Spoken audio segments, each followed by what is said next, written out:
Hi, I'm Caroline Robertson, and I'm here today with Chris Harrison from Heidelberg Materials Contracting to talk about their Maximizer CRM solution.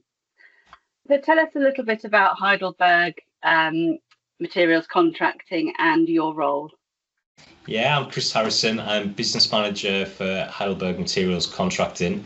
We're a road surfacing contractor working across the whole of the UK, laying asphalt on a wide range of schemes and projects, from the high-speed network for national highways to smaller projects for tier 1 and tier 2 and 3 construction contractors. My role within the company is business manager, and that's managing a lot of the back-end systems and looking after and analysing a lot of the data that we gather. So what challenges prompted you to start your search for a CRM system? We've never really had a formal CRM system within contracting itself. So we had two major challenges. One, how do we track all the data on the inquiries that we send out to our customers to monitor and analyse that? And two, how do we improve on our follow-up procedure? So when it comes to chasing opportunities, how do we improve ourselves to try and get a higher success rate there? So yeah, I mean, we recognise that improving our commerciality at the front end was going to be key to our success in growing and improving us as a business. What was your day-to-day life like before Maximizer? Before Maximizer, we were managing our CRM system on a series of offline Excel spreadsheets. And while this gave us a level of flexibility, it also made it very difficult to consolidate and analyse that data altogether for each customer and quote that we sent out. We're a regional business, so each region had their own variations of the spreadsheets, which made it really tricky on reporting on how we're performing in terms of winning work. For example, someone would come to me and ask, Chris, can you tell me how many quotes we've sent out to customer A in the last 12 months and what our success rate has been? And it took me ages having to go through all the old spreadsheets and put it all together. So yeah, that was a big challenge before Maximizer. So how did you build your CRM shortlist? How did you decide which ones to look at? Well, we had a few non-negotiables. One, it had to be an online cloud service. It just makes sense to have a solution that's available to anyone at any time, whether they're sat in the office or they're out on site meeting a customer. Number two, it had to be easy to use. Our commercial guys and estimators, they are very busy people and they don't want to be spending a lot of time recording data into a system. That's not really where their true value is. And then three, I guess our use case is slightly different to maybe some other industries, as we're very much opportunity led rather than customer led. For example, the project that we're trying to win is equally as important as the relationship that we're trying to build with the customer.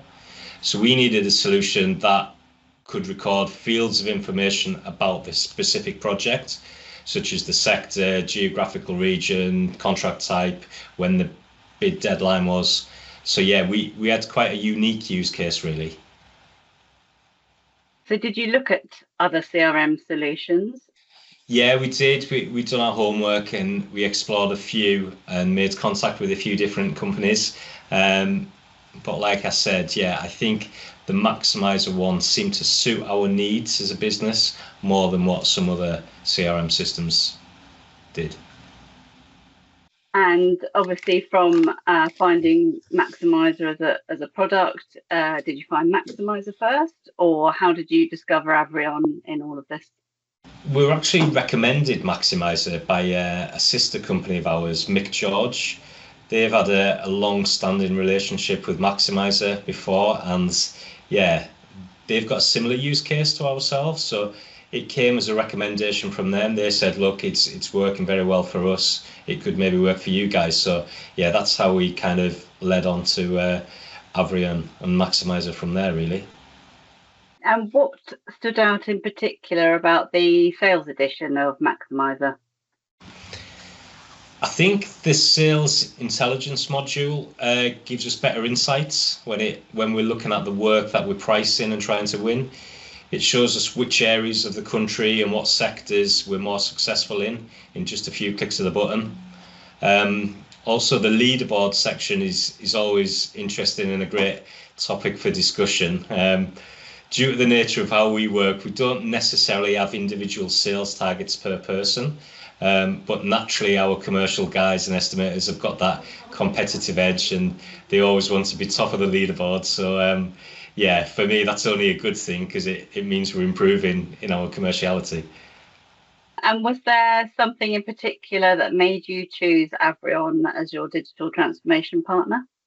After getting in touch with the guys at Mick George who recommended Maximizer, they handed a name to us, and I think that was Sam in Avrion. So because it was incumbent in Mick George, obviously it was a trusted name to you. Absolutely, yeah. It came recommended, and yeah, we were happy to go with that. You took advantage of the Quick Assist implementation package. Can you tell us a bit about why you decided to go with Quick Assist and what benefits that gave you? We're a quite fast-moving business, and we wanted a quick solution put in place in quite a short turnaround. We didn't really want to go through a years-long system implementation. We wanted something sooner rather than later, so we could reap the benefits earlier. The Quick Assist package, that had us up and running in about 2 months from start to finish. And that was, covering our business needs, kind of scoping and building the system, fully training all the users, and then going live. What were the objectives for your Maximizer solution? Yeah, our objectives were pretty clear. We wanted a system that everyone could see to manage and track our enquiries going out. We wanted one source of the truth when it came to our customer list. So we needed to understand who the key people are in the organisations that we're working with. Ultimately, we wanted to improve our success rate. And to do that, we needed to manage that follow-up process better, whether that was chasing up via phone calls, emails, meetings. And then finally, we needed to understand the data a little bit better of what we're pricing. We need to understand where we're winning work. But yeah, more importantly, potentially where we're not winning work and we're potentially misusing our time in quoting customers and sectors where we've got a low success rate. It's always good to report on the good news and where we're winning work, but we've got a limited resource, and what we don't want to do is waste time by pricing work where we've got a lower chance of winning it. So yeah, that's where we need the data from Maximizer to really analyze that. And then you can focus on the areas, like you said, you need to and get the best results from. You mentioned earlier about the Quick Assist and the scoping and delivery process. Specifically, how did you find that scoping and delivery process? Very straightforward, to be honest. Yeah, we found the guys at Avrion, they understood our needs very well, and it felt like they were quite experienced and they'd seen it before, so we weren't asking for anything new. Although our business needs were maybe slightly different to the others, as we're opportunity-led rather than customer-led, I think, Sam and the guys at Avrion really understood that and were able to implement a solution that really did meet our needs. You talked about obviously including training as well. So how have you found the user adoption of it? Thankfully, it's went very well. I think all new users found the training very straightforward and they've taken to it well. I mean, as with any new system, there's always initial challenges at the start. But I think what helped us is the users could really see the benefit of what we're trying to do and what we're trying to achieve. And because they could see that, there was more buy-in and they were willing to get on board with Maximizer from day one, really. I mean, that's a great tip. I was going to ask you for any other tips of how to increase your user adoption. Yeah, I think it's about really engaging with the users who are going to be using the software and try to explain the benefits to them, trying to show them how it's going to make their life easier and how it can improve their success rates. And I think if you get them on board, then yeah, it can only make it easier. So you've been using Maximizer for a little while now. What has it helped you achieve? Well, it's certainly helped us have a better understanding of the data of what we're pricing. With the reports that Maximizer can produce, we really do analyse those numbers to see what our success rates are.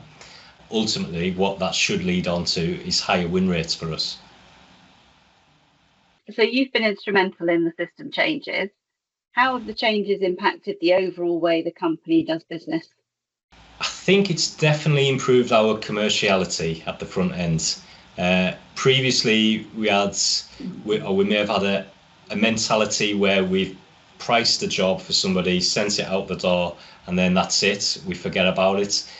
With Maximizer, what it really does is allow us to track that from start to result stage, and it really is that follow-up procedure in the middle where we need to keep in constant contact with the customer to find out and keep as close to them as possible, really. So yeah, I think it's helped change the mentality of our business. What are the benefits you've already found from Maximizer, and do you have any stats you can share with us? In terms of stats, probably no, because we're still quite early on in our journey with Maximizer. But certainly if we look at what we are pricing now compared to what our old spreadsheets showed us, we've got a far higher level of detail than what we had previously. As I said earlier, that better intelligence can only be a good thing for the company, because it allows us to make better commercial decisions based on facts where we didn't have that data before. So what other projects are you planning in the future? Have you got another phases for Maximizer development or integrating systems? What are your next plans? Yeah, we've got a couple in mind. So although the reports in Maximizer are really good, especially using the sales intelligence tool, what we really want to do is take the data out of there and put it into some Power BI reporting, and then integrate some of our other information within business information into those reports as well, so we can really get a better view on the data that Maximizer is producing, combined with actual data of how our jobs are performing. So joining that data with other systems. Absolutely, yeah. We're looking to integrate the data from Maximizer into our other ERP system. What advice would you give anyone looking for a CRM solution? I think it's important to understand what you're wanting to do with the CRM system. My advice would be, don't go overboard too early with ideas, trying to capture literally everything, as that makes it become a chore trying to fill the CRM system in. And if it is difficult, then you'll get less buy-in from the users who are entering it. So yeah, my advice would be to keep remembering what you're trying to achieve with it and stick to the basics. And when it comes to choosing a digital transformation partner, what advice would you give people? I would do my homework and research other providers of CRM systems, find the one that suits your business needs most accurately, and then explore it from there. So we know how important sustainability is to forward-thinking businesses like Heidelberg. What advice would you give to organisations that are looking to embed sustainability into their business? I think I would say put sustainability at the forefront of your mind. It's not something that's going away or should be a side project. If sustainability truly is your main focus, then you need to keep that at the front of your mind and try to capture as much data as possible when it comes to sustainability, and record it in your CRM system. For example, we're recording what type of sustainable products we can use on each inquiry that we're sending out, which is really giving us a good edge in trying to win work. And do you find sustainability is a positive that your customers buy into? Absolutely. That's something that's definitely changed over the last 10 years. A lot of our customers are local authorities, and government bodies such as National Highways, and sustainability is becoming a higher and higher requirement for them. So because it's at the front of their needs, it needs to be at the front of our needs as well as a contractor, which is what we're doing.